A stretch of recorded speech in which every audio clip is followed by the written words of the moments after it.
Precisamente en ese trabajo del profesor Morlino, uno de los elementos que se plantean como centrales en la calidad de la democracia es la seguridad individual y el orden civil, con énfasis en el derecho a la vida, a salvo del miedo y de la tortura, la seguridad personal y el derecho a la propiedad privada, todos ellos garantizados y protegidos en todo el país. Así lo concibe este informe como uno de los elementos centrales de la calidad de la democracia.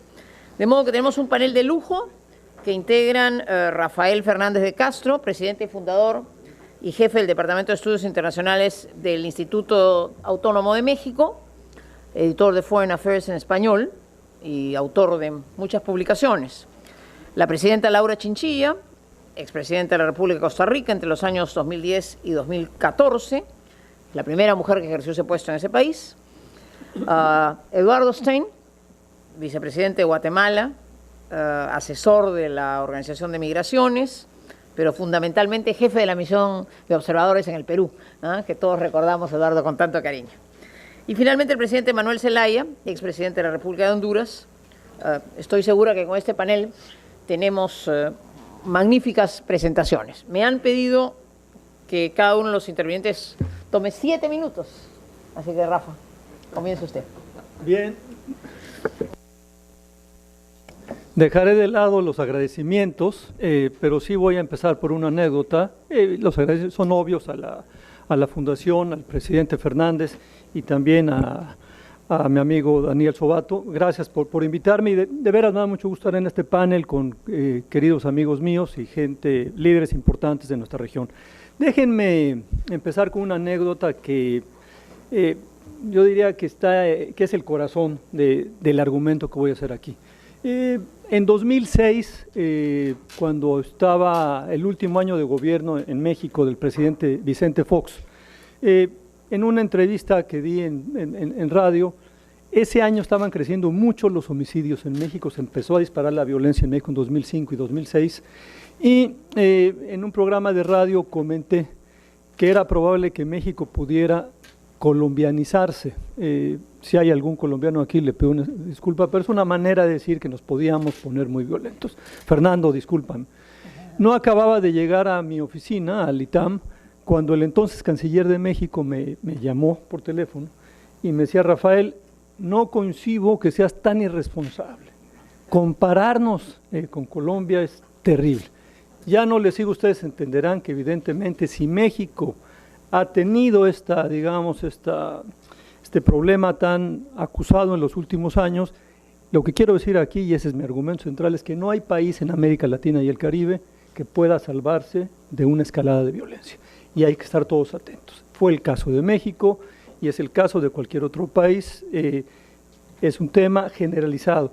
Tuve la ocasión, eso quiero compartir con ustedes, me invitaron a coordinar un estudio del PNUD, un informe de desarrollo humano 2013-2014, uno de esos trabajos que me pagaban bien, pero casi aprendí tanto que hubiera sido bueno que yo pagara por aprender. Es uno de esos trabajos maravillosos.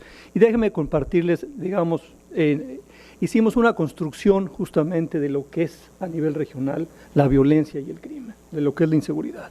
Entonces yo empezaría primero diciendo, quiero dejar aquí 4 mensajes y los platico porque evidentemente si no dan 7, 10 minutos para hablar de un país, menos de una región.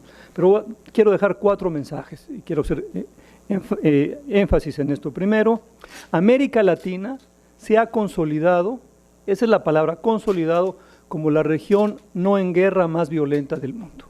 Segundo, las explicaciones del crimen y la violencia son multidimensionales, lo cual implica que no hay pócima mágica para resolver las cosas en nuestra región. Tercero, la cooperación regional, y de eso quisiera hablar un poquito más, está en pañales. Tenemos que hacer algo dramático para mejorar la cooperación entre nosotros. Y cuarto y último, nos urge, si queremos avanzar, cambiar los términos del debate, cambiar los indicadores del éxito. Ahorita van a ver a lo que me refiero. Empiezo por decirles que en el PNUD, lo primero, ¿por qué se ha consolidado, por qué puedo decir que se ha consolidado América Latina como la región? Presidente, muy buenos días. Ya le agradecí el estar aquí, es que muchas gracias. ¿Por qué digo que nos hemos consolidado como la región más violenta del mundo? Bueno, es la única región del mundo que en la última década los homicidios siguieron creciendo. En el informe de desarrollo humano del PNUD utilizamos 3 indicadores y con flashazos les voy a platicar un poquito de los 3. Homicidios, robo y violencia callejera y tercero, miedo. En los 3 tenemos problemas serios en América Latina. El homicidio, digamos que es el más evidente. Ahí claramente somos la única región del mundo en que sigue creciendo el homicidio. Según datos de UN Odyssey, en 2012 perdimos por homicidio a 157,000 latinoamericanos. Es decir, en una década tendremos bastante más de 1 millón de homicidios en América Latina. Aquí tenemos una guerra de baja intensidad terrible. Ya hay comparaciones justamente en Centroamérica entre, digamos, las bajas cuando había guerra y cuando no había guerra. Estamos hablando de que la comparación es muy parecida y aquí Eduardo no me dejará mentir cuando él hable. Yo aquí les diría, digamos, la media del mundo de homicidios está en 6 homicidios por 100,000 habitantes y la media de América Latina y el Caribe anda en 16 homicidios por 100,000 habitantes. De los 18 países que analizamos, toda América Latina continental más la República Dominicana, yo les diría, digamos que 6 de estos 18 países tienen violencia muy alta, es decir, más de 20 homicidios por 100,000 habitantes, y el resto están en violencia media de 3 a 20 homicidios por 100,000 habitantes. Si tomamos la definición de la Organización Mundial de la Salud, yo les diría, digamos, que 12 de los 18 países están con niveles de epidemia homicida, es decir, tienen más de 10 homicidios por 100,000 habitantes. Es algo realmente que llama la atención y es algo que se consolida en nuestra región. Segundo, y aquí creo que está el mayor problema en nuestra región, es el tema de la violencia callejera y el robo. Aquí, digamos, 14 de los 18 países analizados consideran que ese es el tema de salir a la calle, de un robo en un auto, de un robo en una casa habitación. Eso es lo que nos lastima diariamente a los latinoamericanos. Y aquí lo que vemos en la región es que en los últimos 25 años el robo se ha triplicado, es enorme, y el verdadero problema, si puedo decir una cosa nada más de robos en la región, es que no sabemos el nivel de robos. Les doy un ejemplo.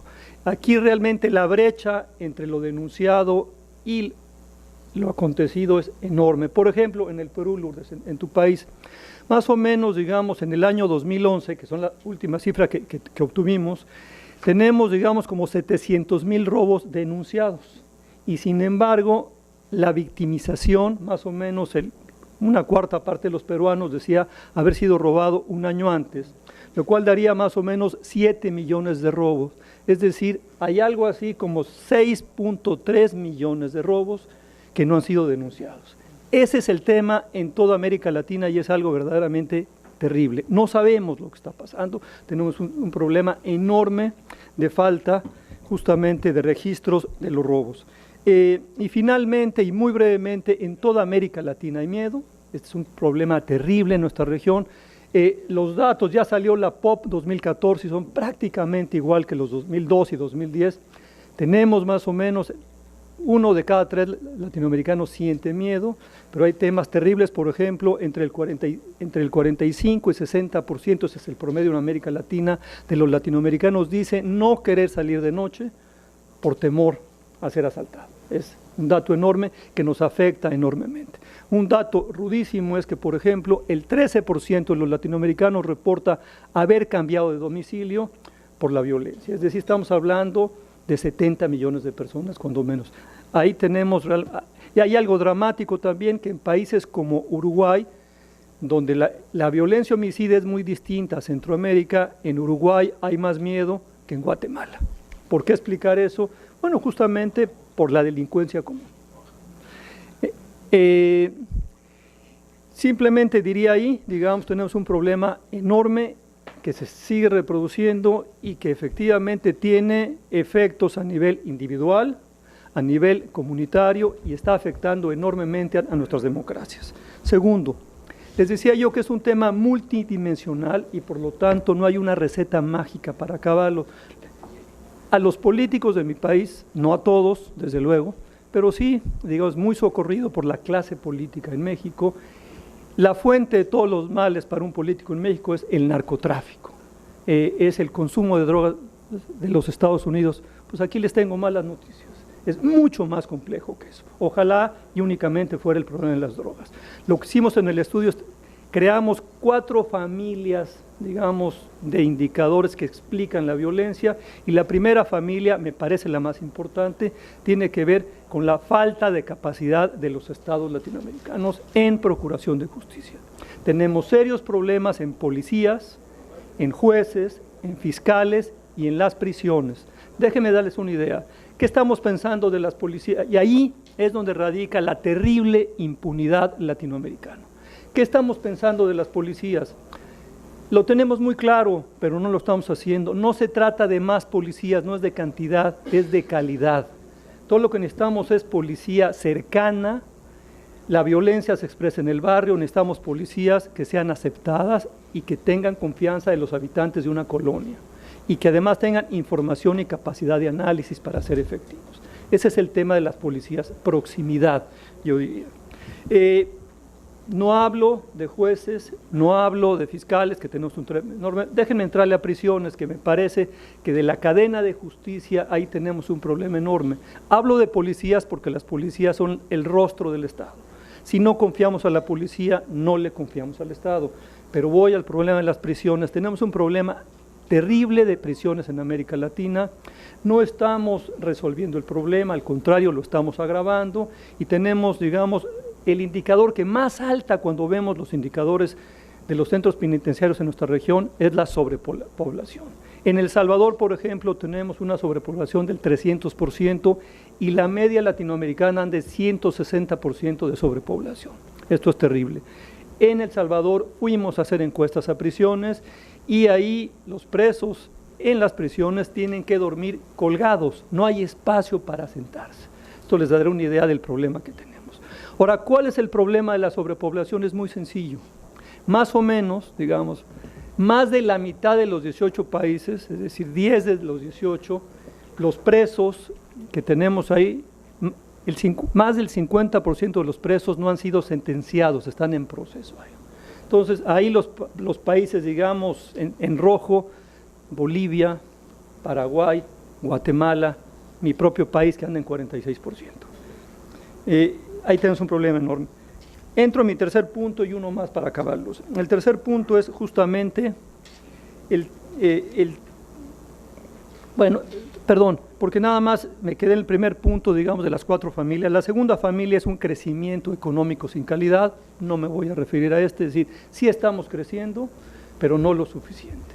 Y lo que estamos encontrando es que estos 70 millones que salieron de la pobreza en América Latina del 2003 al 2013 no llegan a ser clase media, y tenemos mucho delito aspiracional. ¿Qué se roban? En Guatemala se roban gadgets, se roban celulares. Hay mucho delito aspiracional, ahí tenemos un problema serio. Sí mejoramos, pero no lo suficiente, y seguimos siendo la región más desigual del mundo. Tercero, y muy brevemente, tenemos 3 drivers que algo tenemos que hacer con ellos, y se los numero: armas, drogas y alcohol. En el tema de las armas, simplemente la media del mundo, en el mundo se comete el 30% de homicidios con armas de fuego. En América Latina, más del 70% de homicidios se comete con armas de fuego. Ahí está la diferencia. Ahí tenemos un problema enorme. Y el alcohol, sabemos claramente, tenemos una, yo así lo diría, tolerancia absurda a esta droga, digamos, admitida, esta droga legal, y tenemos problemas, por ejemplo, enorme en la violencia intrafamiliar.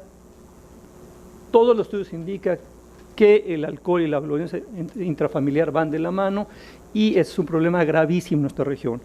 Finalmente, quiero decirles que no le entro a drogas porque es muy socorrido, y en todo caso no es el tema del consumo, sino el problema realmente de las drogas es justamente la lucha entre los cárteles, la lucha por el territorio, y también la respuesta del Estado, lo que provoca una enorme violencia. Y finalmente, y a ese tema si ya no le entro, en estas 4 familias de explicadores tenemos el tema de la demografía y el tejido social. No le entro, pero imagínenselo. Finalmente voy a mi tercer punto para acabar. En América Latina tenemos una cooperación muy incipiente en el tema de seguridad ciudadana y seguridad pública. Yo diría estamos verdaderamente en pañales. El crimen organizado, y todos lo entendemos, es de suyo transnacional. Y en América Latina le hemos prestado muy poco atención, por ejemplo, al efecto globo. Claramente en México, una de las razones que México está como está es justamente cuando a finales de los años 80 Washington decidió tapar la entrada de las drogas por el Caribe y entonces las drogas pasan ahora por territorio mexicano. Esa es una buena manera de explicar por qué los cárteles mexicanos han ahora sustituido a los cárteles colombianos. No le entro más, ahí tenemos un problema enorme, pero en todo caso déjenme decirles 4 mensajes sobre el tema de cooperación internacional. Primero, yo lo pondría así, olvidémonos de Washington, no contemos con Washington.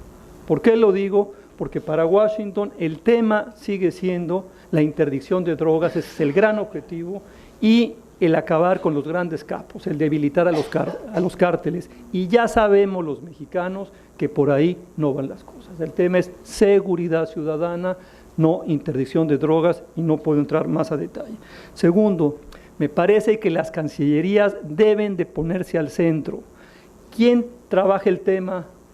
Las procuradoras de justicia, las instituciones de procuración de justicia son muy domésticas.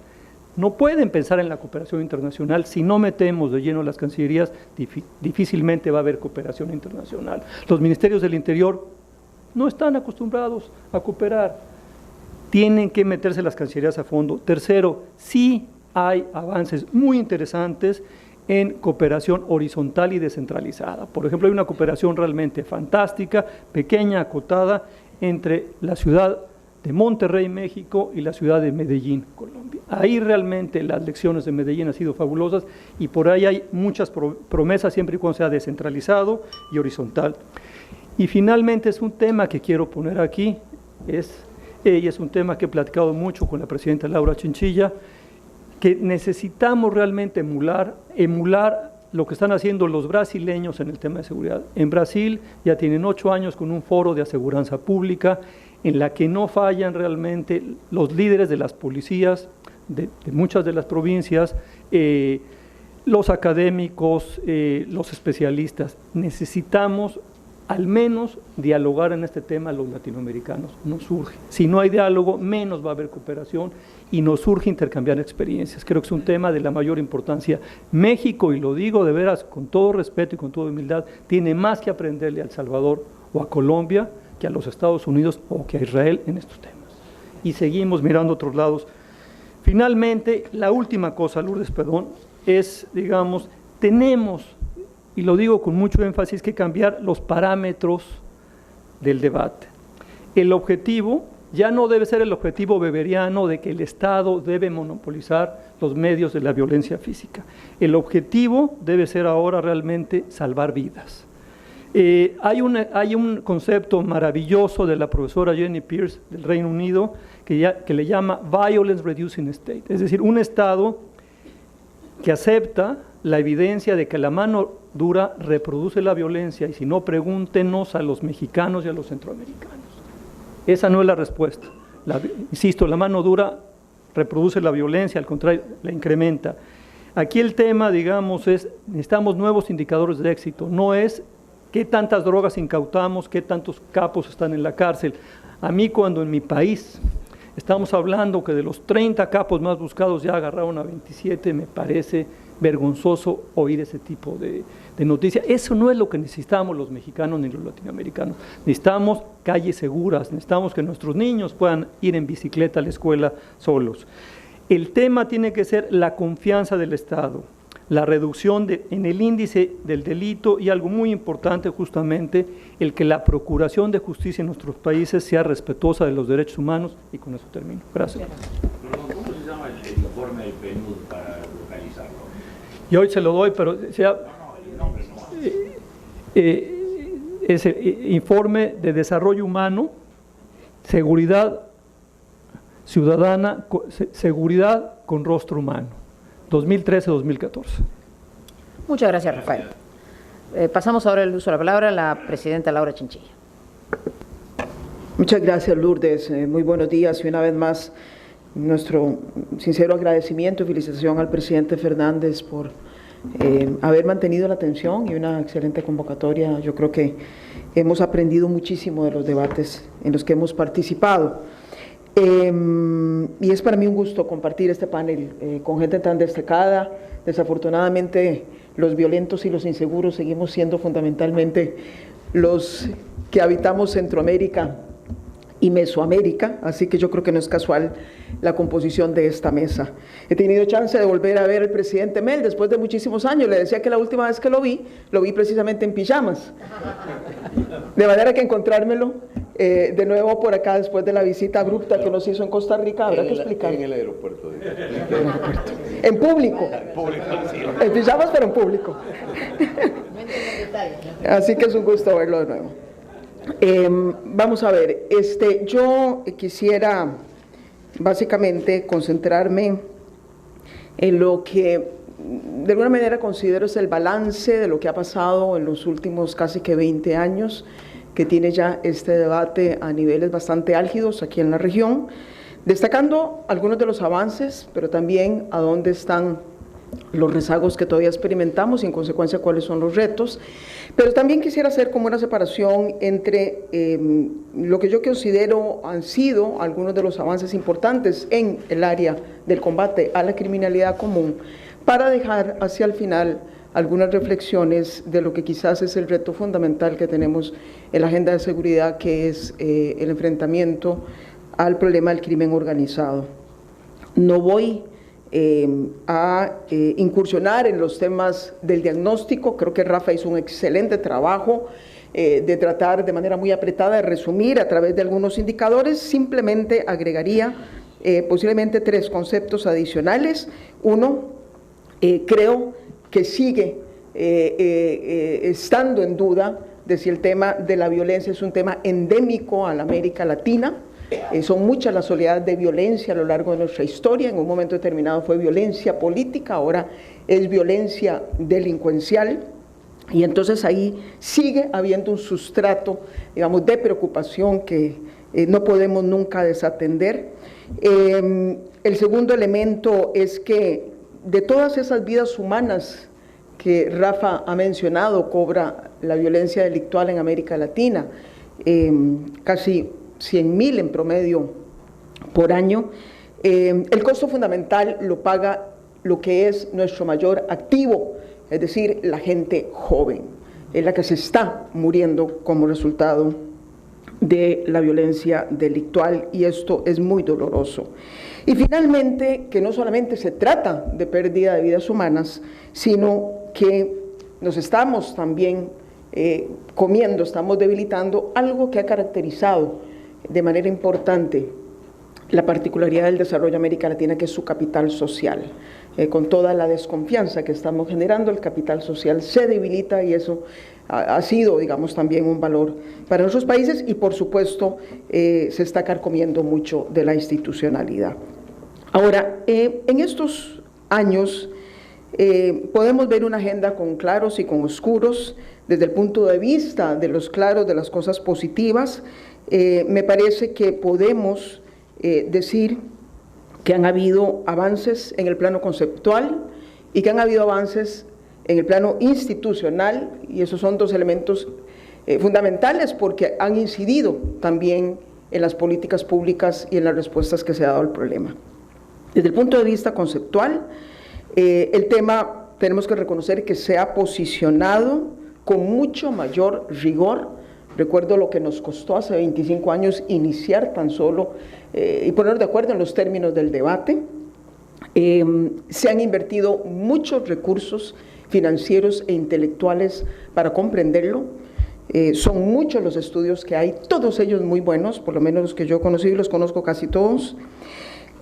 Esto ha hecho que el abordaje efectivamente se haya vuelto un abordaje muchísimo más complejo, muchísimo más integral, como lo señalaba Rafael. Ya nadie discute la complejidad del tema y la necesidad de tratar muchísimas variables si queremos ir a neutralizar todo lo que son los factores que inciden en la delincuencia y en la violencia. Las políticas públicas se han sofisticado, ya no vemos, como veíamos en el pasado, candidatos a la presidencia ganando elecciones sobre la base del populismo represivo, ofreciendo políticas de mano dura o de mano superdura. Es decir, se aborda desde la discusión pública de manera también muchísimo más compleja, sofisticada e informada. A pesar de los faltantes que Rafael menciona en materia de cooperación internacional, se ha intensificado y a todos los niveles, y tenemos que destacar de manera muy particular la cooperación intrapolicial entre las agencias fiscales, entre las procuradurías, entre los jueces, entre la academia, entre quienes diseñan políticas públicas, y eso es importante, hay que abonar más, sin embargo, en esa dirección. Y también se ha intensificado muchísimo la cooperación al interior de los países. Cada vez es menos la discusión de quién tiene la culpa de la seguridad ciudadana. En algún momento determinado los policías le decían a los jueces que ellos lo soltaban, el juez decía que es que entonces el policía no había recabado la prueba necesaria, y el fiscal en medio también tratando de defenderse. Me parece que hemos generado al interior de los países una mayor conciencia de que este es un tema que debe ser atendido por múltiples actores, y en el plano de esos actores también hemos logrado incorporar actores fundamentales y claves desde el punto de vista de los factores que inciden en los problemas de violencia. Básicamente nos referimos a 3 tipos de factores de manera muy general: los factores más bien de tipo societal o más estructurales, como los temas de acceso a las oportunidades, educación siendo uno de ellos, salud, y vemos cómo tienen cada vez más participación en las políticas de prevención las escuelas, los colegios, los sistemas de salud pública, los espacios de generación de cultura. Hablamos de los factores institucionales y hay muchos esfuerzos que se están haciendo por parte de múltiples instituciones, y hablamos también de los factores más, de alguna manera, coyunturales o situacionales, y vemos el papel protagónico que han venido adquiriendo los gobiernos locales en la recuperación de espacios públicos y el desarrollo de una serie de políticas que ayudan a neutralizar los factores asociados a la violencia y la inseguridad. De manera que en general yo diría que vemos avances, y es importante destacarlo. Como resultado de esos avances conceptuales, de esos avances institucionales, de esos avances en materia de diseño y ejecución de políticas públicas, tenemos que reconocer que ya hay zonas geográficas, regiones al interior de países que han logrado disminuir sensiblemente los problemas de inseguridad.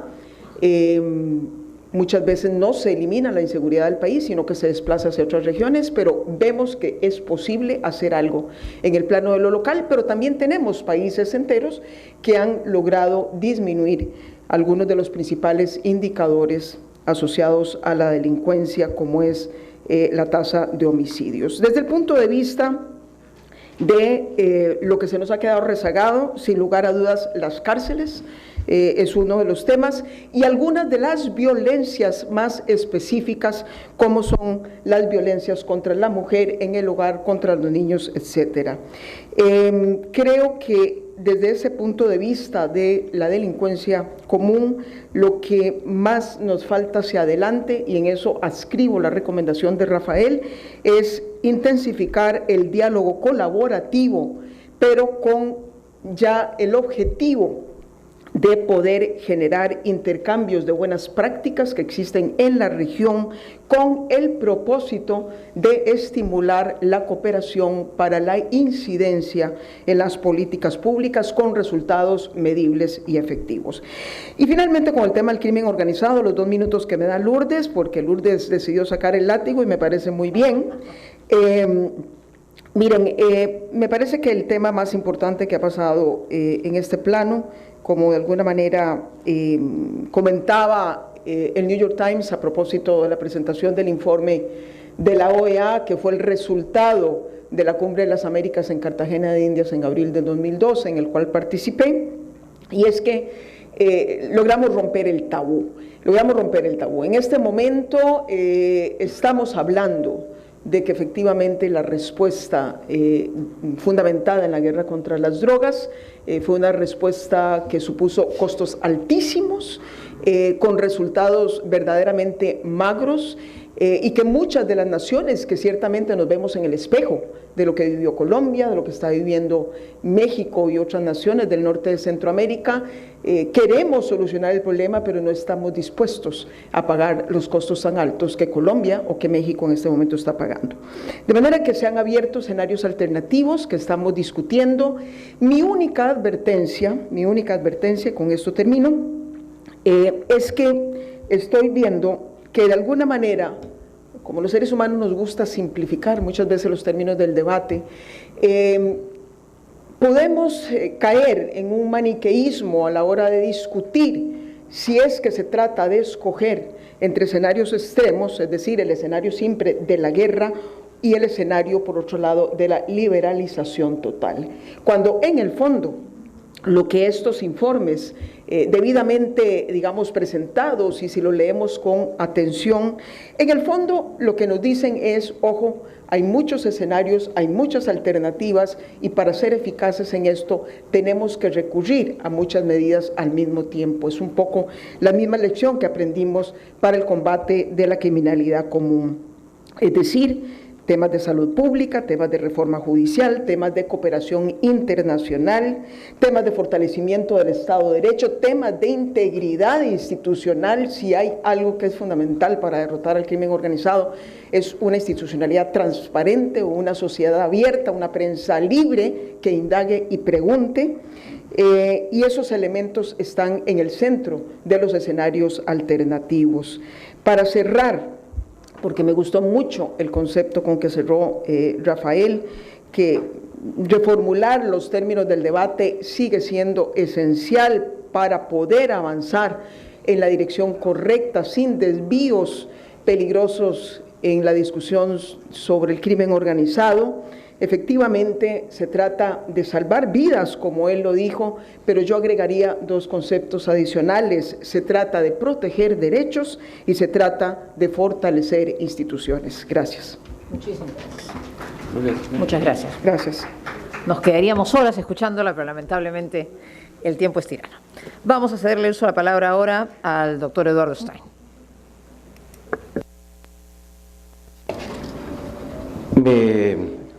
Pidió Daniel Sobato que, en base a los 4 estudios que hemos hecho desde la red de centros de pensamiento que coordino en América Central sobre temas relacionados con la presencia del crimen organizado en Centroamérica y delitos conexos, pudiera complementar las exposiciones que ya hemos escuchado con algunos aspectos específicos que en el caso de América Central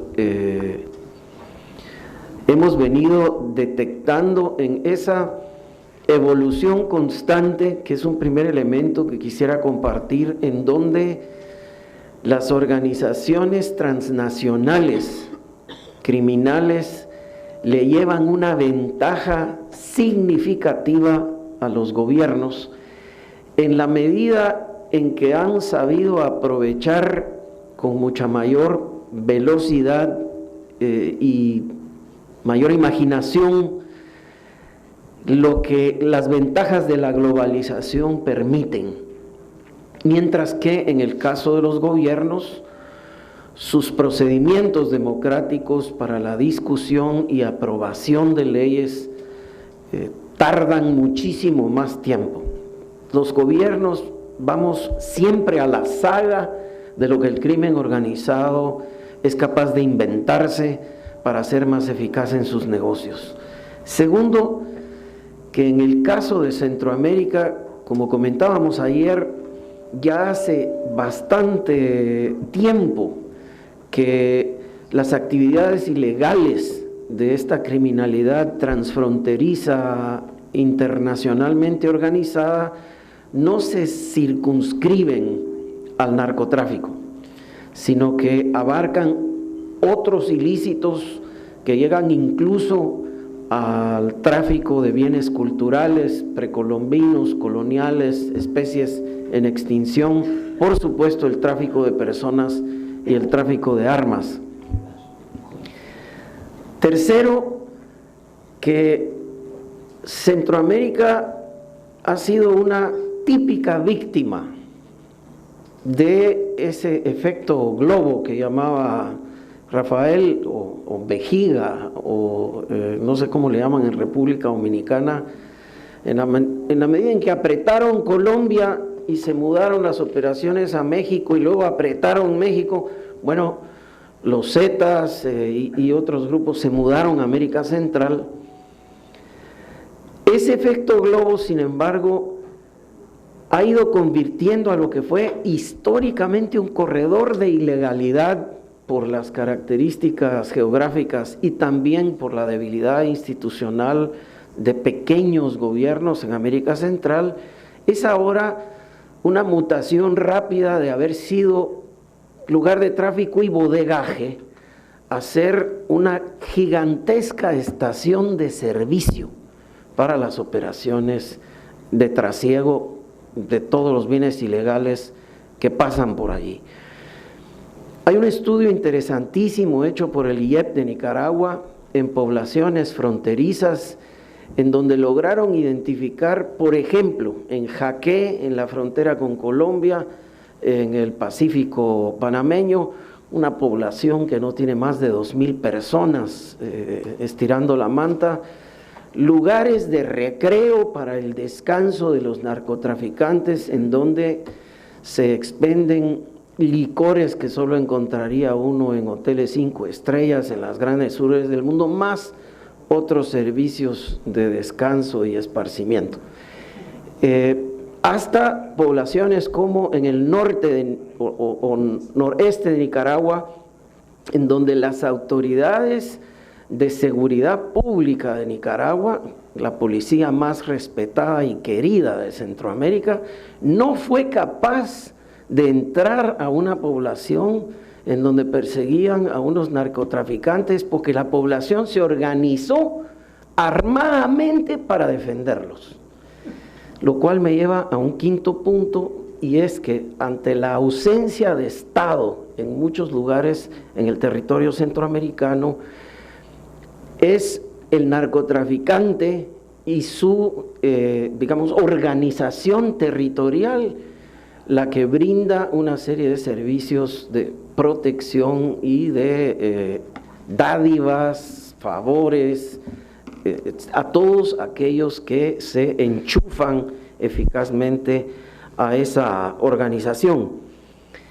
En el caso de Honduras, Salvador y Guatemala, tenemos además un fenómeno que afortunadamente no ha aparecido aún en las mismas dimensiones en Nicaragua, Costa Rica y Panamá, que es el fenómeno de las pandillas juveniles o maras, cuya reciente encarnación es derivada directamente de las organizaciones de pandillas que se dieron en Los Ángeles, fundamentalmente salvadoreñas.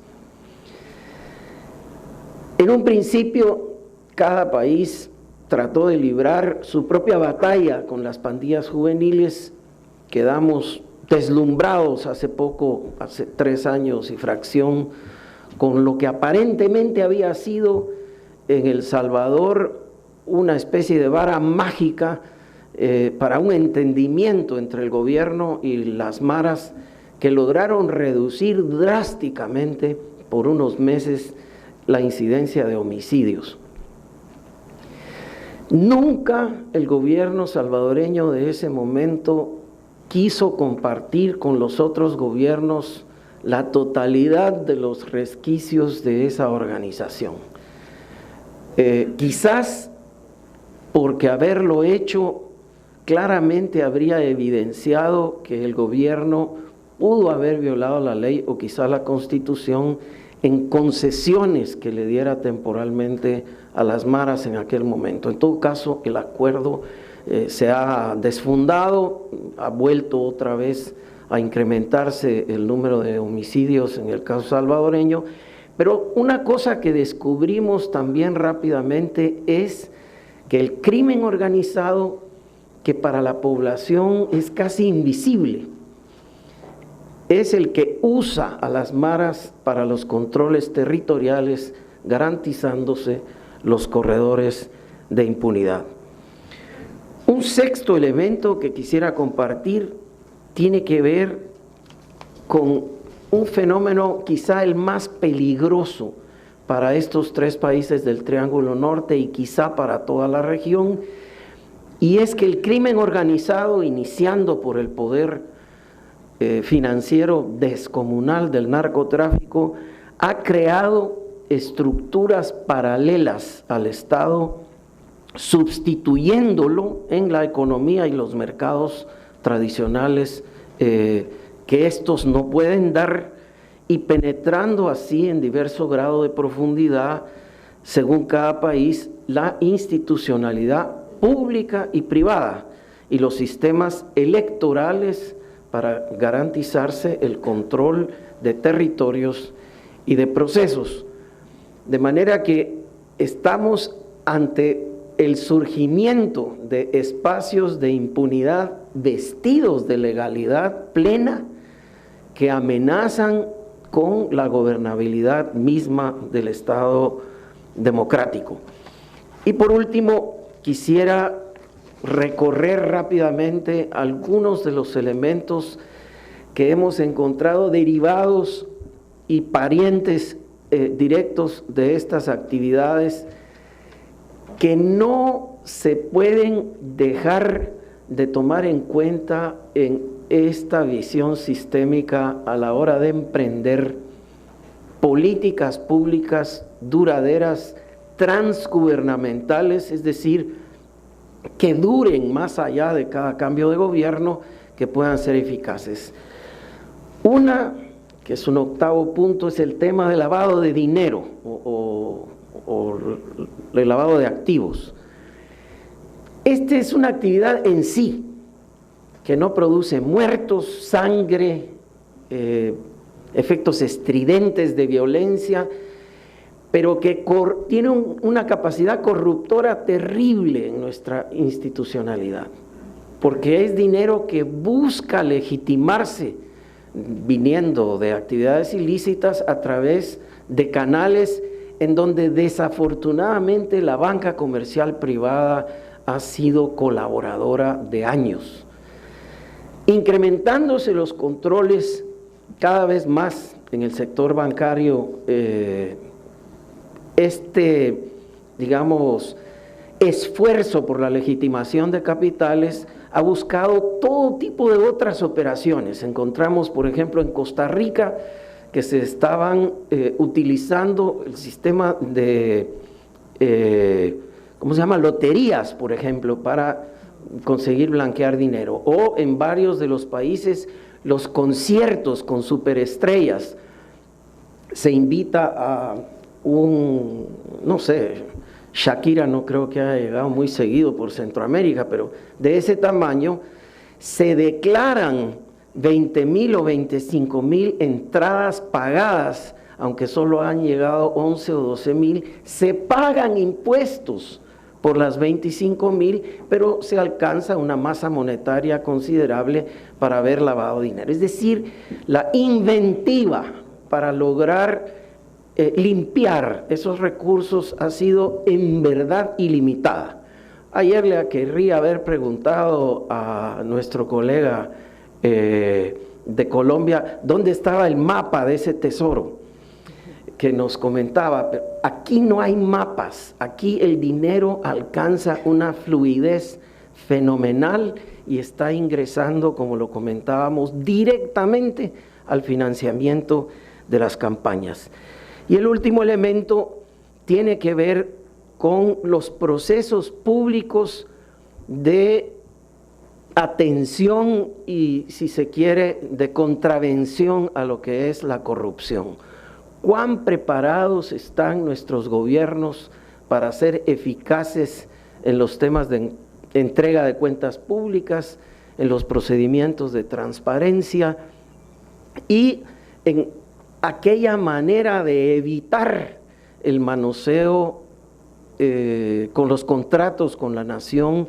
Y lo que hemos visto en Centroamérica al menos es que mucho de lo que ahora es el nuevo crimen organizado, que no tiene ya que ver con el tráfico de estupefacientes, se ha ido fundando, nutriendo y germinando en torno a nuevas empresas, algunas de papel, otras de carne y hueso, desde las cuales se realizan actos de succión constante del erario público, desviando fondos vestidos de contratos con la nación para infraestructura, para proveeduría de medicinas, y entonces nunca nuestras redes hospitalarias alcanzan a cumplir con los requisitos de salud de la población, y estamos en verdad, tanto en Honduras, en El Salvador como en Guatemala, en una depauperización constante de estas instituciones,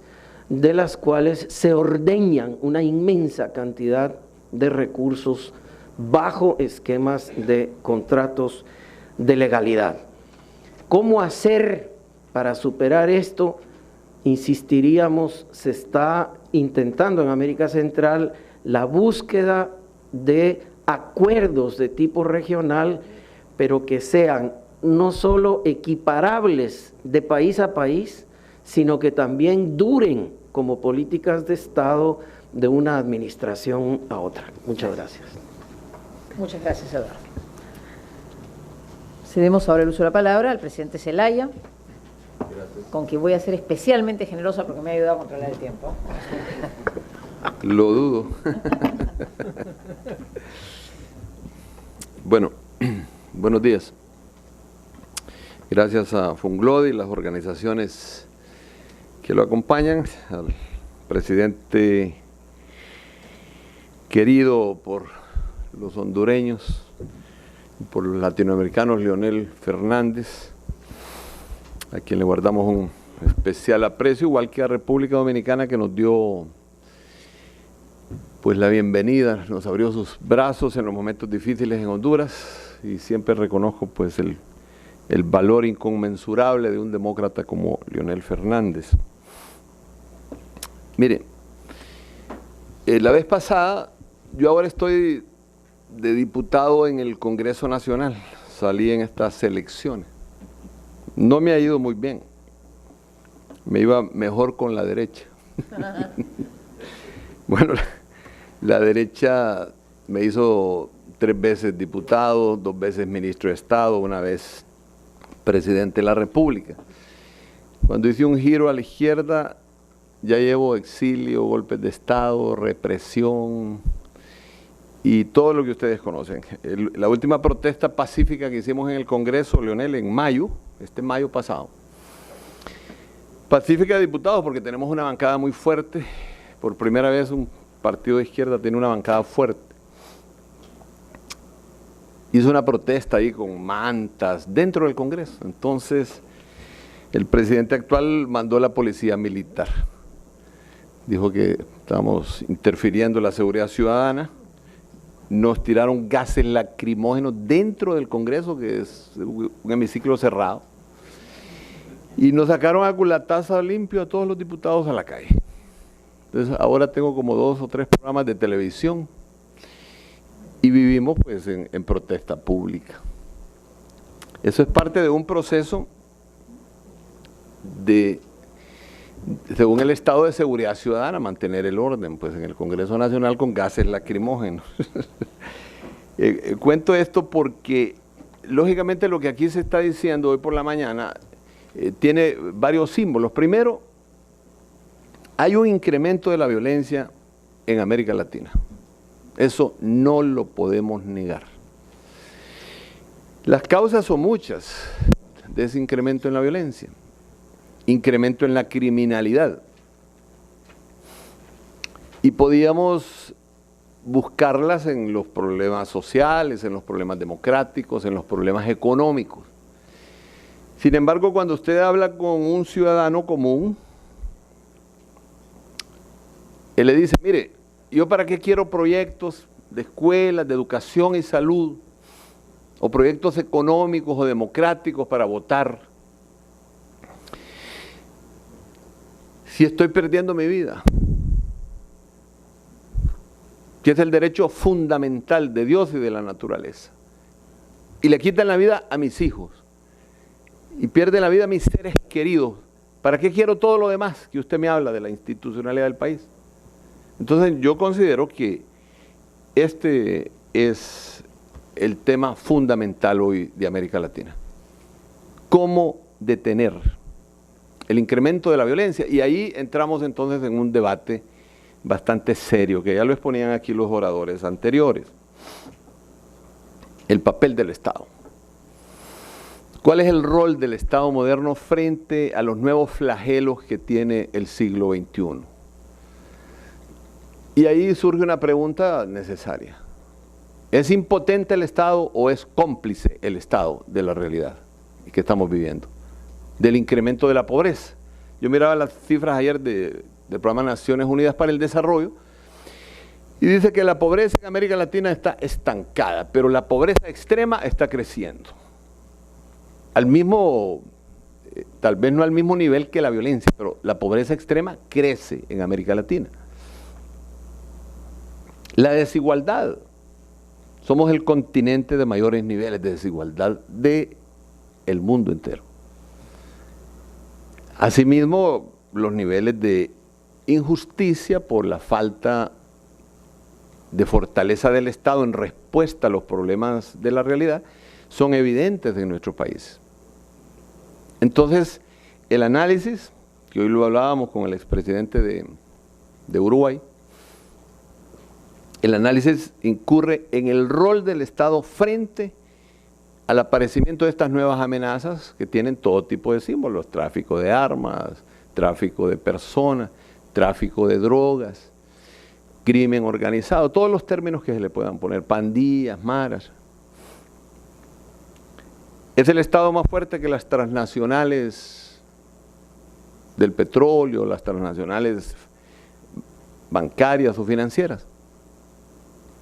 O no me digan ustedes que los países pequeños en vías de desarrollo en América Latina y en el Caribe son más fuertes que los dictados del Fondo Monetario Internacional, o de las decisiones que toma el comercio internacional, que le sube al petróleo, le baja cuando quieren, pues cuando quieren especular, así como quebraron Wall Street hace un par de años, hace 5 años. Así juegan con nosotros en el comercio en forma permanente. Siempre estamos víctimas de lo que sucede a nivel internacional entre las luchas de poder entre las potencias y sus factores económicos. Es el Estado latinoamericano más fuerte que el crimen organizado transnacional del narcotráfico que nace en el sur, pasa arrasando vidas por Centroamérica y México y llega a suplir una necesidad de consumo de droga en los Estados Unidos. Es el Estado más fuerte que el modelo económico que excluye y explota a la población y eleva los niveles de pobreza y de violencia. ¿Dónde están las instituciones del Estado? ¿Dónde está su fortaleza? ¿Dónde está la comunidad internacional y la justicia internacional? ¿Funciona la Corte Penal Internacional ante el genocidio? ¿Funciona la Comisión Interamericana de Derechos Humanos? Que por cierto no ha querido ni aceptar la demanda que pusimos nosotros frente al golpe de Estado en Honduras, que está totalmente impune, absolutamente impune. Bueno, para el Estado hondureño, para informarles a ustedes, aunque Honduras fue expulsado de la OEA, fue condenado por Naciones Unidas, para el Estado hondureño no hay golpe de Estado, nunca existió, ni me falsificaron la firma. Dice que yo estaba en Costa Rica en pijama de turista. Para todas las organizaciones estatales en Honduras, en sus escritos y en su legalidad, ahí hubo una sucesión presidencial, no un golpe de Estado. O sea, yo no soy un presidente derrocado, soy un presidente que dice que les entregué el poder en diferentes tipos de condiciones. Entonces, ¿dónde está la institucionalidad del Estado latinoamericano para combatir este flagelo? Yo considero, ¿cómo vamos con el tiempo? Yo considero que hay varias cosas que sí tenemos que hacer en este sentido. En primer lugar, el tema de seguridad no es un tema de orden público, ni es un tema policíaco, y mucho menos un tema militar como ahora se está orientando en México y en Centroamérica o en Colombia. Con el Plan Colombia, que ahora en Centroamérica se llama Plan Mérida. El tema de la seguridad ciudadana es un tema que está relacionado integralmente con la sociedad. No lo podemos ver como mayores penas y represión, mayores escuadrones policíacos y militares para detenerlo. Hay que cambiar ese enfoque, y en eso coincido aquí con mi compañero de México, que hay que cambiar los paradigmas y los indicadores que estamos usando para medir la violencia y la inseguridad ciudadana. Nosotros debemos de pasar al tema de desarrollo humano, al tema de derechos humanos como parte de las políticas de seguridad ciudadana, al tema de la prevención del delito. Si no se modifica el modelo económico excluyente y explotador, no habrán escuelas, ni habrán centros de salud, ni habrán opciones culturales para defender la cultura de la vida, no la cultura de la muerte. Ahora, cuando se estigmatiza a la juventud, en nuestros países, por ejemplo, miren, en el Triángulo Norte, que le llama Obama a Centroamérica, Guatemala, Salvador y Honduras, un país militarizado totalmente. En Honduras especialmente, lo que se llaman masacres son diarias, 3, 4, 6 personas que son barridas en la calle, jóvenes, por escuadrones de la muerte, a vista y complacencia del Estado. No los pueden controlar. Dice que son parte del crimen organizado, parte del narcotráfico, parte de la droga, se consideran impotentes ante eso, y entonces recrudecen la persecución y aprovechan para perseguir a la oposición política. Es importante entonces bajar el tema de seguridad ciudadana del Estado a la comunidad. Debemos de tener policías comunitarias, debemos de incorporar a la comunidad en su autodefensa. Ningún Estado, por fuerte que sea, va a poder darle seguridad a cada uno de sus ciudadanos. Hay que incorporar, organizar la comunidad y hacerla partícipe de su propia seguridad. Esa es la manera más corta de defender sus propios derechos humanos.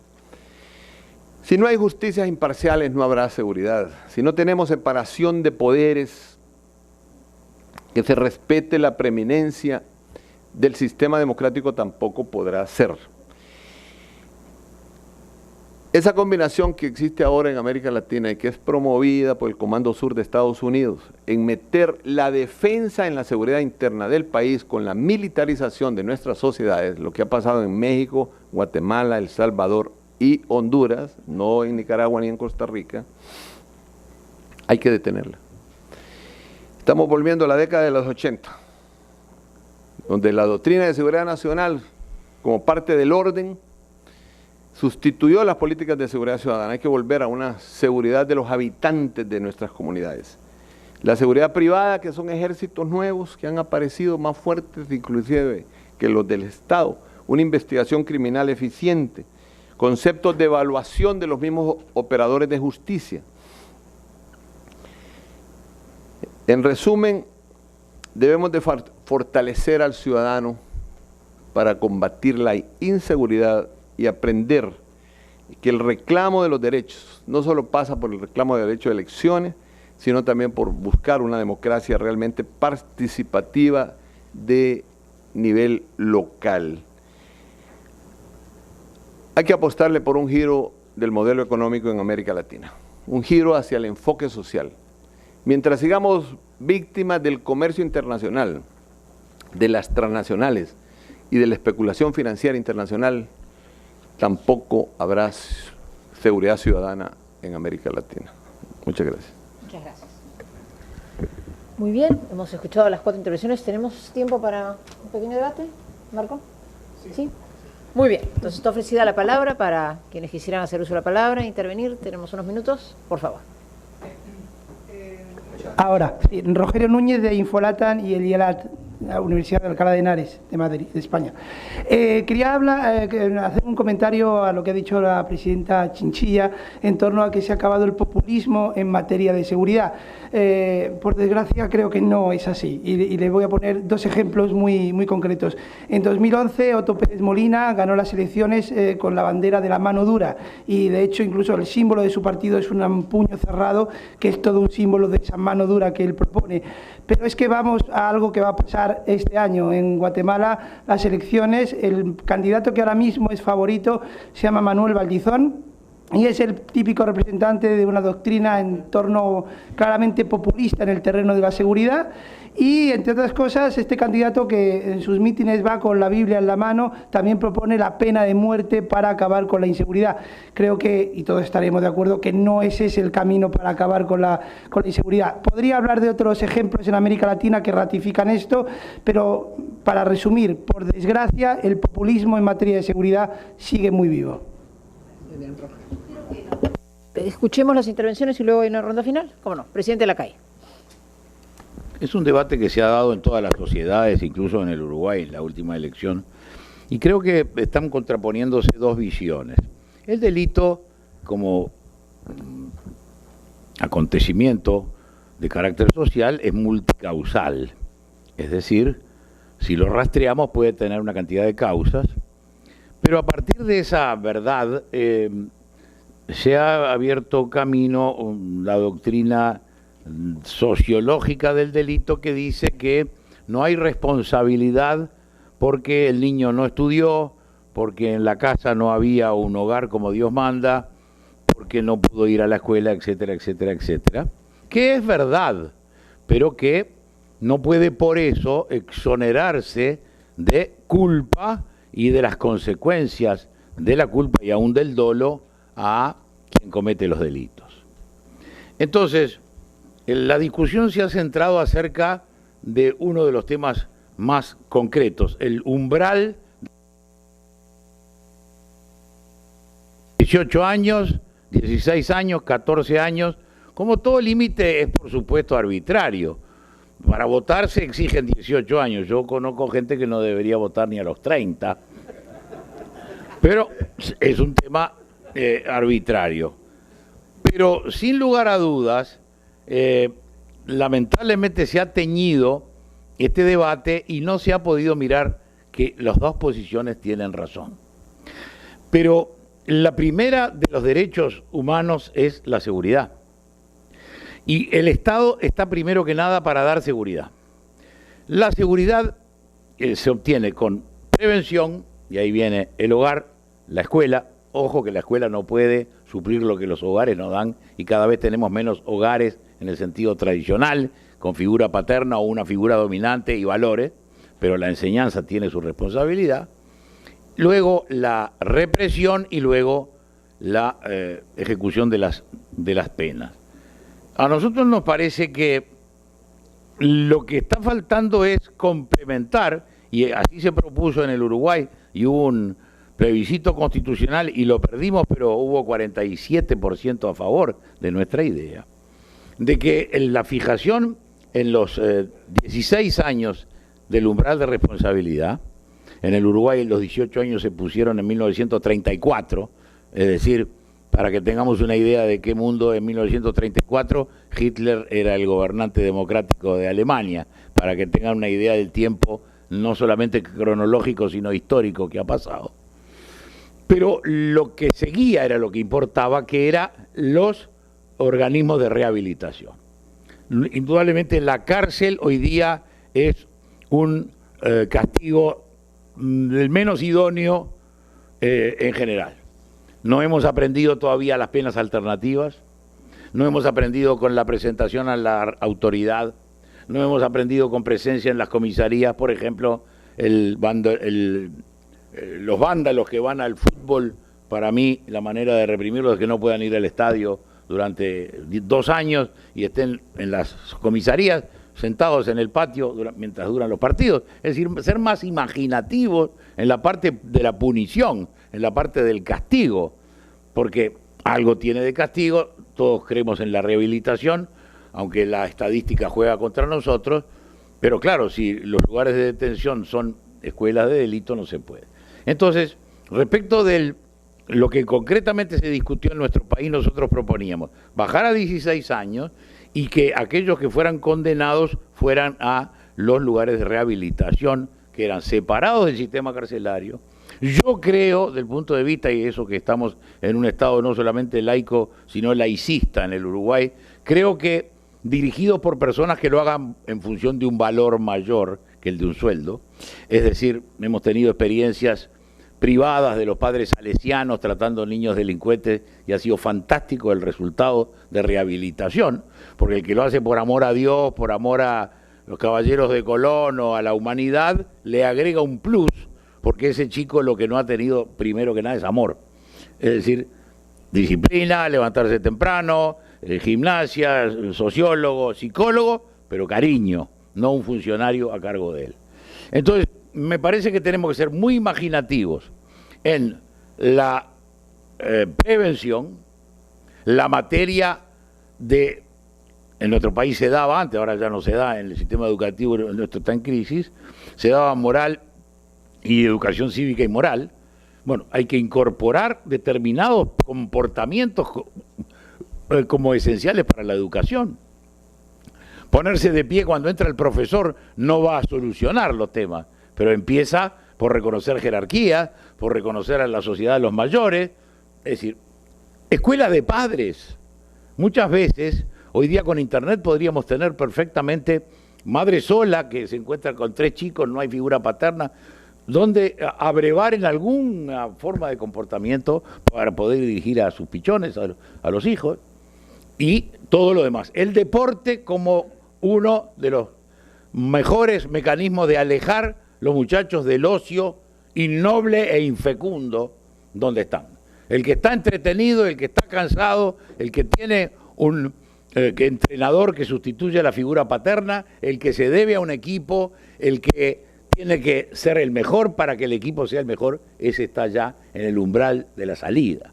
Entonces, creo que lo que tenemos que abusar es la imaginación en esos 3 momentos. La prevención, adecuar las normas a los tiempos actuales. Un chico de 16 años hoy tiene una pistola 9 milímetros, tiene una querida y tiene un BM robado en la puerta de la casa. Los 18 años del año 34 jugaban a la pelota en la calle y eso es lo máximo que hacía la gamberrada mayor de un muchacho en ese entonces. Y luego que los sistemas posteriores a la condena sean de rehabilitación a través de todos estos mecanismos. Yo incorporaría a las fuerzas morales, la Iglesia, los Caballeros de Colón, la Logia Masónica, no sé, Boy Scouts, todo lo que lo hacen en función de un valor superior. Gracias, presidente. Les rogaría que en las intervenciones pudieran ser un poquito más breves para poder dar el uso de la palabra a más personas. Sergio Vitar. Sergio Vitar. Al presidente Zelaya y a Rafael Hernández quería preguntarles, han dicho 2 cosas distintas que son bien importantes para un diagnóstico de esa zona de América Latina. Rafael ha dicho, conclusión 1, para actuar olvidémonos de Washington. Y el presidente Zelaya ha dicho, el Comando Sur, Estados Unidos, está induciendo a la intervención militar en cada uno de los países de esa zona para resolver el problema y estamos volviendo a una especie de doctrina de la seguridad nacional de los años 70 y 80. ¿Cómo discurren ustedes respecto de una u otra interpretación? Porque según la interpretación es la acción que se emprende como consecuencia de aquello. ¿Cómo se refuerza el Estado para enfrentar a la delincuencia y al crimen, y cómo se cambian las condiciones que generan el crimen y la delincuencia, que son procesos sociales? Esa es mi pregunta, porque creo que es una clarificación importante del debate de esta mañana. ¿Hay alguna otra intervención? ¿Alguien más quisiera hacer su palabra? Sí, Carlos. No, sí, en la misma línea de la pregunta anterior, también creo que ha habido posturas divergentes entre los 2 ponentes a la hora de evaluar la correlación existente en los últimos años entre crecimiento económico y aumento de la delincuencia. Y creo que ahí el error de diagnóstico puede ser enorme.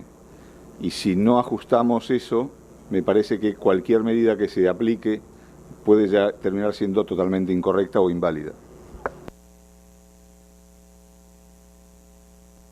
Agregar también el tema de los sistemas de justicia, ¿no? Ha habido muchas reformas en los códigos penales y procesales penales en América Latina, pasando de un sistema inquisitivo. Me gustaría ver en aquellos países en que esto se está aplicando, si sienten ustedes que este nuevo rol atribuido, por ejemplo, a los ministerios públicos está siendo más eficiente o no.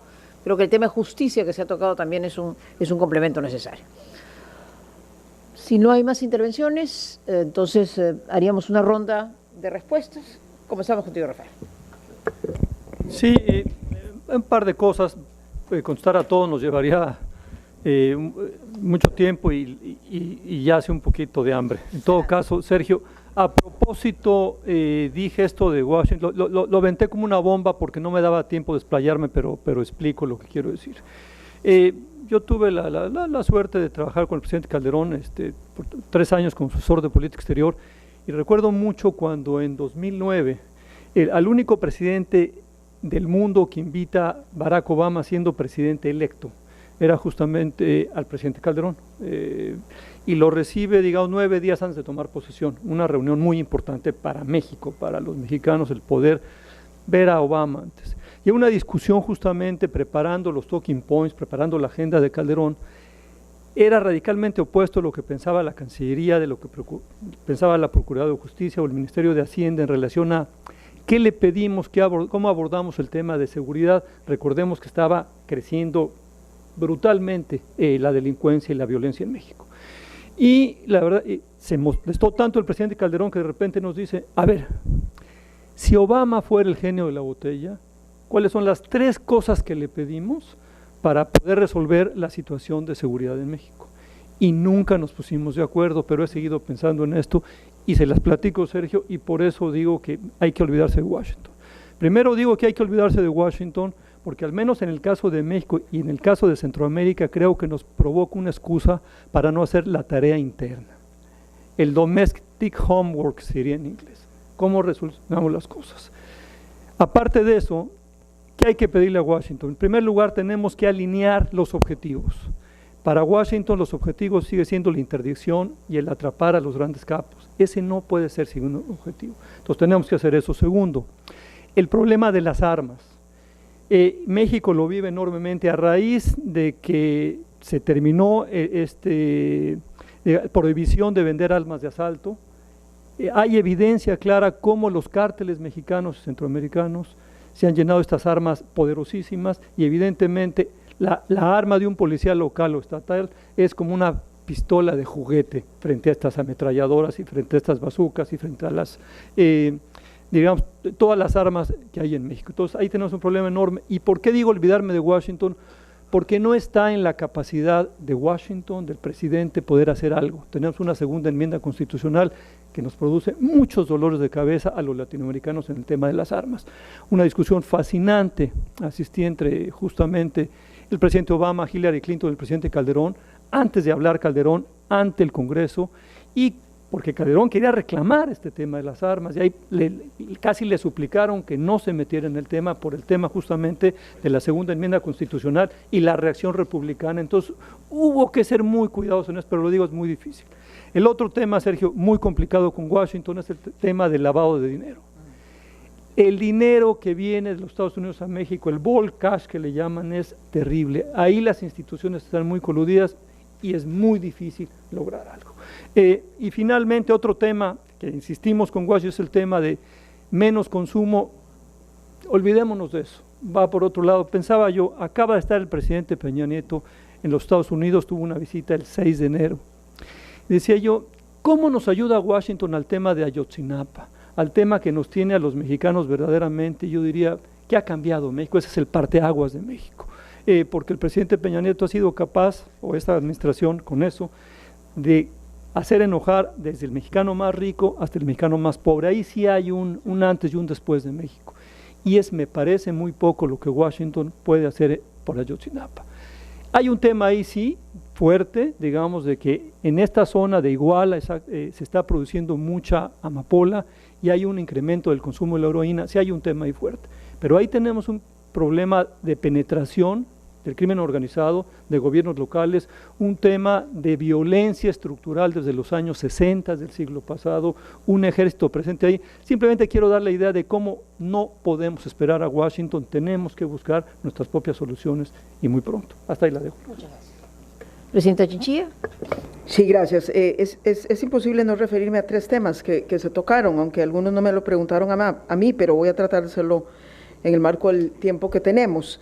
Pero primero, para contestar la inquietud del representante Infolatam, sí, bueno, es decir, cuando uno hace estos análisis obviamente no puede a veces describir algunas particularidades. Efectivamente no ha desaparecido y sigue estando ahí presente, pero ya no es la regla o no se recurre tan fácilmente a las políticas de populismo represivo, porque simple y sencillamente ya tenemos, 20 años después, evidencia empírica que le dice a los tomadores de decisión, pero también a algunos ciudadanos informados que van a votar, que están teniendo mejores resultados y resultados sostenibles aquellas respuestas que apostaron a un abordaje mucho más sofisticado, más integral para el combate a la criminalidad. Ahí están ya las evidencias empíricas y por eso me parece que tenemos que saltar a una segunda generación de esquemas de cooperación.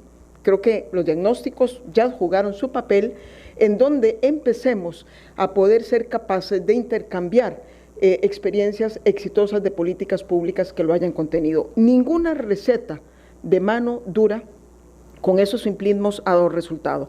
Además quiero, obviamente, que no se confunda, porque cuando hablamos de mano dura hablamos de arbitrariedad, no de firmeza, porque sí hay que tener firmeza para combatir también un mal endémico nuestro, que es el tema de la impunidad y de la cultura de ilegalidad que prevalece en algunos de los países. El segundo tema es el que ya se mencionó, crecimiento económico, crecimiento de delincuencia. Es que, digamos que no hay correlación, básicamente la correlación que se pudo significativa en su momento sacar era una correlación más bien entre desigualdad y violencia, y desigualdad entendiéndolo por, sobre todo, falta de acceso a las oportunidades. Desde este punto de vista, yo sí quisiera decir que yo sigo esperanzada, en tanto la gente joven que más ha pagado la factura de la violencia en América Latina fue la gente joven propia de la generación de lo que llamamos la década perdida. Uno podría presumir que dado lo que ha pasado de manera más cercana en América Latina, es decir, hemos sido capaces de aumentar cobertura escolar, de disminuir deserción, de generar más oportunidades y de mejorar los problemas de inequidad, podríamos tener hacia adelante un impacto positivo en la criminalidad, porque esos impactos son rezagados, ¿verdad? Porque las secuelas se ven hacia adelante. Y termino con el tema de la estrategia América Latina vis a vis Washington. Yo creo que tenemos que trabajar juntos, pero como dice Rafael, no esperar simplemente que Washington baje el dedo en una dirección determinada para nosotros avanzar. Pero sí es importante tres cosas en la estrategia vis a vis Washington. La disonancia que ya se está produciendo, el hecho de que estados de la Unión están legalizando algunas drogas y la política federal nos sigue exigiendo a nosotros poner vidas humanas para destruir sembradíos de marihuana. Esa es una disonancia que no se sostiene en el tiempo y ya hay presidentes que hemos dicho, eso no se persigue. El segundo tema son los temas de interdicción.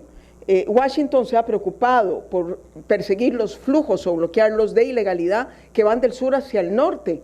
Y eso ha sido parte del fracaso del combate al crimen organizado, porque no podemos solamente perseguir el flujo de drogas que van del sur al norte si no estamos dispuestos a perseguir los flujos de legalidad que van del norte al sur. Me refiero a los reactivos, me refiero a las armas de fuego, me refiero a los flujos de dinero que se lava en el norte. Y el último tema es que también tengo un poco de esperanza porque creo que precisamente en esa interacción con Washington hemos conseguido al menos dos cosas recientemente. Una es un abordaje diferente, un cambio de enfoque mucho más diverso, más sofisticado, y en segundo término, el recientemente anunciado plan de intervención a las naciones del Triángulo del Norte, que es un plan de la mano del Banco Interamericano de Desarrollo con apoyo del gobierno de los Estados Unidos, que procurará dar una respuesta a los temas de migración, a los temas de violencia, pero con un enfoque de desarrollo. Gracias. Doctor Stein. Quizás solo agregar a este tema de olvidémonos de Washington, por más que quisiéramos en Centroamérica no se va a poder. Como se le asigna haber dicho a un jefe de Estado mexicano, estamos demasiado lejos de Dios y demasiado cerca de los Estados Unidos. Entonces, creo que lo que mencionó la presidenta Chinchilla es realmente la clave que abre la puerta para la posibilidad de concertar nuevos giros en la política de entendimiento con el Ejecutivo de los Estados Unidos para variar los planes de acción. Yo confieso todavía ser algo escéptico de ese plan con el Triángulo Norte financiado por el BID por tres razones. La primera es porque en los criterios valorativos de los Estados Unidos o de sus autoridades proponentes no han variado realmente la valoración que ellos tienen de que lo que importa, al menos en el caso de Centroamérica, es la interdicción y es la protección contra el terrorismo. Mientras ese marco cultural político en efecto no alcance a mutar, nos va a costar mucho poder aterrizar en otro tipo de políticas más colaborativas, sobre todo porque pareciera, y lo digo con mucho respeto, que a los norteamericanos no les importan los hechos de corrupción en nuestros países, aunque bien llevan la lista de quiénes. Pero para nosotros es absolutamente esencial ligar la lucha contra la corrupción, la lucha a favor de la transparencia, porque es lo que está infectando nuestra institucionalidad más allá del mero narcotráfico. La segunda razón es porque los centroamericanos no confiamos en nuestra propia institucionalidad regional. Le pedimos la luna, pero no le damos el apoyo político ni los recursos. Estamos convencidos, al menos las instituciones, las 12 participantes de estos estudios que les comentaba hace un rato, estamos convencidos de que Centroamérica necesita un ente regional especializado para la seguridad en el marco del SICA, que pueda coordinar de manera efectiva los esfuerzos nacionales que cada país hace, incluyendo la posibilidad de homologar, que es el tercer elemento, nuestros marcos regulatorios. Los sistemas de justicia, por más que se esfuercen a nivel centroamericano, son tan desiguales en la aplicabilidad regulatoria de su normativa que muchas veces chocan de manera tan evidente que no es posible lograr acuerdos eficaces transfronterizos. Bueno, ese tema de Washington sí complica el debate, porque ya casi nos salimos de nuestras esferas de competencia. Una vez tuve una entrevista, varios ministros de Finanzas de Honduras con el subsecretario de Estado Negroponte en Washington, siendo presidente. Yo quería que me ayudaran porque Washington tiene un delegado en el Fondo Monetario, aunque el fondo siempre lo dirige un europeo, pero tienen ahí un delegado. Y el fondo se había encaprichado de que devaluara la moneda y sin condiciones de ninguna naturaleza para la devaluación, pues teníamos suficientes reservas, el país estaba creciendo, estábamos reduciendo la pobreza. Bueno, mis índices de crecimiento durante mi gobierno fueron casi del 7% sostenibles. Entonces, no había razón para eso. Sin embargo, cuando el fondo pide que devalúe la moneda progresivamente, y yo me niego, entonces me para los desembolsos del BID, sin decir que es por eso, ¿ah? Eso no lo van a reconocer. Me para los desembolsos del Banco Mundial, me para los desembolsos de la Unión Europea y me paran los desembolsos todos los organismos de crédito financiero internacional durante un mes. Y la ministra a mí no me contaba, pues porque ella estaba cumpliendo supuestamente requisitos técnicos que no podía cumplir y le pedían, y al final recurrió a mí y me dijo: presidente, estoy paralizada, tengo un mes que no recibo un centavo y no sé por qué, porque he cumplido todo y estoy paralizada. Entonces fui a ver al subsecretario de Estado y él me dijo: mire, presidente, me dijo, usted no tiene problemas económicos, ese problema del fondo es un problema fácil de arreglar, el problema suyo se llama Hugo Chávez Frías. Si usted sigue haciendo amistad con alguien que adversa a Estados Unidos, usted no es nuestro amigo. Y si firma el ALBA, que por cierto, Leonel me recomendó firmar Petrocaribe, pero no el ALBA. Si firma el ALBA, me dijo, con los presidentes de América del Sur, eso fue un acto público, pues lo cuento porque fue público, usted va a tener problemas serios con los Estados Unidos. Entonces me acordé yo de Negroponte cuando estaba en pijama en el aeropuerto Juan Santamaría en Costa Rica. Si ya metemos la variable norteamericana en el tema, la connotación del problema de seguridad ciudadana y de violencia en Latinoamérica, especialmente México y Centroamérica, y el Caribe recurre ya a un problema de política internacional. Hace poco, por ejemplo, 110 congresistas norteamericanos, es una carta pública, elevaron una carta pública al secretario John Kerry, diciéndole en contra de la política de militarización de Washington frente al Triángulo Norte, México y especialmente Honduras. Totalmente en contra, pues. O sea que estos son hechos públicos y evidentes, o sea, lo mismo que la operación Rápido y Furioso que planeó el fiscal general de los Estados Unidos.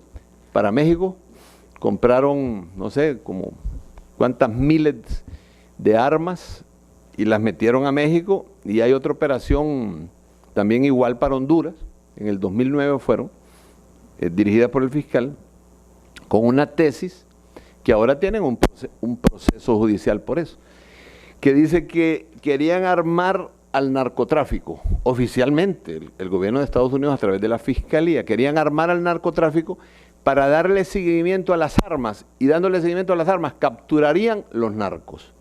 Pero, óigame, armaron Honduras y armaron a México, con miles de armas de alta potencia, pues, que ahora las están usando para asesinar personas.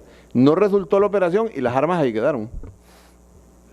Entonces, lógicamente, las relaciones de América Latina con Estados Unidos se trata de relaciones que deberían de ser horizontales, y ahora hay organismos, ahí está la CELAC, ahí está UNASUR, ahí está el ALBA, hay muchos organismos que se puede entrar en diálogo, porque mientras Estados Unidos no rectifique sus políticas hacia el patio trasero, como nos llaman, de América Latina, tampoco tendremos oportunidad de combatir los flagelos que producen esas políticas.